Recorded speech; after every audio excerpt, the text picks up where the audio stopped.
نحمدہ و نصلی و نسلم علی رسولہ الکریم، اما بعد فاعوذ باللہ من الشیطان الرجیم، بسم اللہ الرحمن الرحیم۔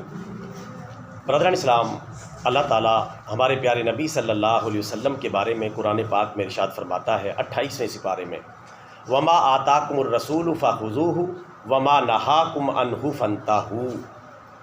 اس کا ترجمہ ہے کہ جو کچھ پیارا رسول تمہیں دے وہ لے لو، اور جس کام سے پیارا رسول تمہیں منع کرے اس سے باز آ جاؤ۔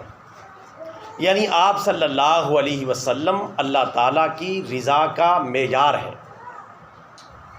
جن کاموں پر آپ صلی اللہ علیہ وسلم راضی ہیں ان پر اللہ بھی راضی ہے، جن پر آپ ناراض ہیں ان پر اللہ بھی ناراض ہے۔ آپ صلی اللہ علیہ وسلم کی مبارک زندگی کو فالو کرنا، آپ کی اطاعت کرنا، آپ کی سنت کو اپنانا ہر مسلمان پر لازم اور ضروری ہے۔ ایک مسلمان کو یہ پرابلم ہی نہیں ہے کہ میں کس بات پہ عمل کروں اور کس بات پہ عمل نہ کروں، کس چیز کی پیروی کروں اور کس چیز کی پیروی نہ کروں۔ رسول پاک کی پوری زندگی ہمارے سامنے رکھ دی اور قرآن پاک میں اعلان کر دیا کہ جو کچھ پیارا رسول تمہیں دے وہ لے لو، اور جس کام سے پیارا رسول تمہیں منع کرے اس سے باز آ جاؤ۔ اب رسول پاک کی پوری سیرت، پوری تعلیمات، پوری زندگی، پوری حیات طیبہ ہمارے سامنے ہے۔ جو کچھ رسول پاک دیتے چلے جائیں وہ ہم لیتے چلے جائیں، اور جس کام سے پیارے رسول منع کرتے چلے جائیں اس سے باز آتے چلے جائیں۔ یہی دین ہے، یہی دین کا نچوڑ ہے اور یہی دین کا خلاصہ ہے۔ جو اس سے دائیں بائیں ہٹے گا وہ دین سے ہٹے گا، اور جو دین سے ہٹے گا اللہ تعالیٰ کی اس کے حوالے سے کوئی ذمہ داری نہیں، کیونکہ اللہ تعالیٰ اس دین کو قبول فرمائے گا جو رسول پاک صلی اللہ علیہ وسلم نے ہمیں بیان کیا ہے اور جس کا عملی نمونہ ہمیں پیش فرمایا ہے۔ اس لیے رسول پاک صلی اللہ علیہ وسلم کی مبارک زندگی کے بارے میں اللہ تعالیٰ نے قرآن پاک میں فرمایا، لَقَدْ كَانَ لَكُمْ فِي رَسُولِ اللَّهِ أُسْوَةٌ حَسَنَةٌ۔ تمہارے لیے رسول اللہ کی زندگی بہترین نمونہ ہے، بہترین مشعل راہ ہے۔ نمونہ، مشعل راہ، آئیڈیل صرف اور صرف رسول پاک صلی اللہ علیہ وسلم کی زندگی ہے۔ اسی نمونے پر جو چلے گا وہی کامیاب ہوگا، اور جو اس نمونے کو فالو نہیں کرے گا وہ ناکام ہوگا، چاہے وہ فرد ہو، چاہے وہ افراد ہوں، چاہے وہ جماعتیں ہوں، اور چاہے وہ ریاست اور ملک ہوں۔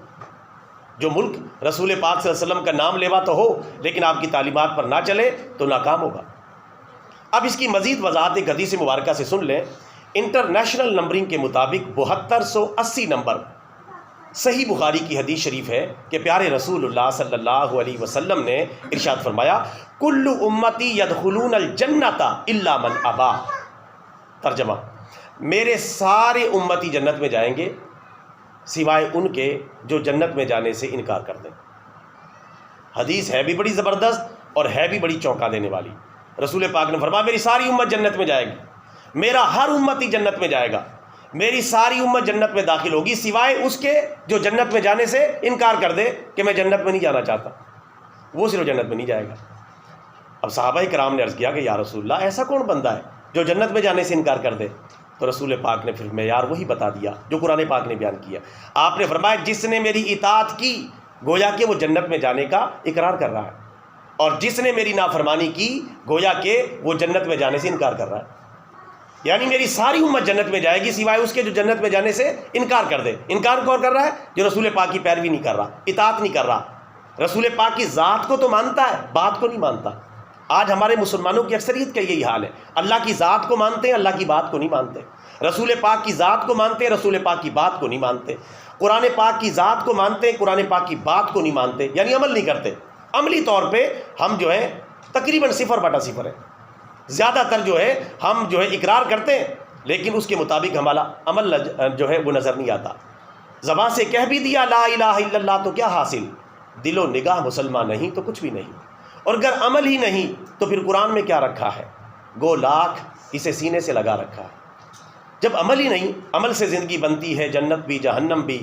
یہ خاکی اپنی فطرت میں نہ نوری ہے نہ ناری ہے، عمل کے بغیر بات نہیں بنے گی۔ رسول پاک نے واضح کر دیا ہے کہ اگر آپ جنت میں جانا چاہتے ہیں تو پھر میری اطاعت کریں، میری پیروی کریں۔ کسی نے بڑے پیارے طریقے سے رسول پاک کی سنت کو اس شعر میں سمجھایا ہے کہ نقش قدم نبی کے ہیں جنت کے راستے، اللہ سے ملاتے ہیں سنت کے راستے۔ رسول پاک کی پیروی میں ہی جنت کا راستہ ہے۔ اللہ تعالیٰ سے دعا ہے اللہ تعالیٰ قرآن و سنت کی تعلیمات کے عین مطابق ہمیں پیارے رسول صلی اللہ علیہ وسلم کی اطاعت، فرما برداری اور آپ صلی اللہ علیہ وسلم کی ہر سنت کی پیروی کرنے کی اور اس پر عمل کرنے کی توفیق عطا فرمائے، آمین۔ وما علینا الا البلاغ المبین۔